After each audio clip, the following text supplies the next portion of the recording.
Foreclosures are on the rise across North Carolina and in the Triangle. In fact, the state ranks 18th highest in the nation for the foreclosure rate, according to new data. Taking an even closer look, more than 9,700 foreclosures were filed last year. That's an increase of 123%. WRAL's Brett Neese is live in Raleigh, one of the cities seeing the biggest increase in foreclosures. Brett?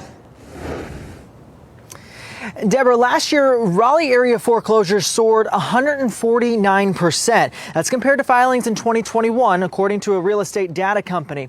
And in the Raleigh-Cary metro area, there were 794 filings last year alone. Now, these numbers, they look a little scary, but this all comes after pandemic moratoriums came to an end. It's the last thing anyone wants to do with their home when in a financial crisis. But the number of people foreclosing is getting closer to pre-pandemic levels. What most people don't realize is that the lenders don't want to foreclose on anybody. They lose money on a foreclosure as well. The real estate data company Adam just released a report highlighting the sudden spike in filings. During the height of the pandemic, foreclosures were not common. The government had some programs in place that either allowed borrowers to miss mortgage payments, it was a forbearance program, or there was an outright ban on foreclosure activity because the government didn't want anybody who'd lost a job due to COVID to unfortunately also lose their house in the process. But those programs have ended.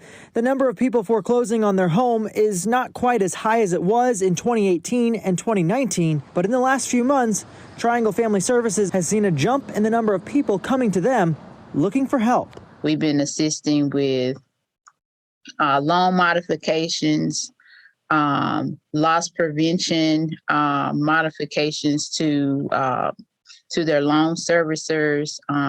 We've been helping people kind of revise their budgets to look at cost savings. Sierra Green is the chief program officer with TFS. She says those are some of the things people should look at so that you don't have to give your home back to the bank. They also offer financial counseling and can connect people with other organizations for further help. The detriment that we see on the back end when they are not able to keep their homes, the quality of housing tends to decrease. They lose any positive credit history.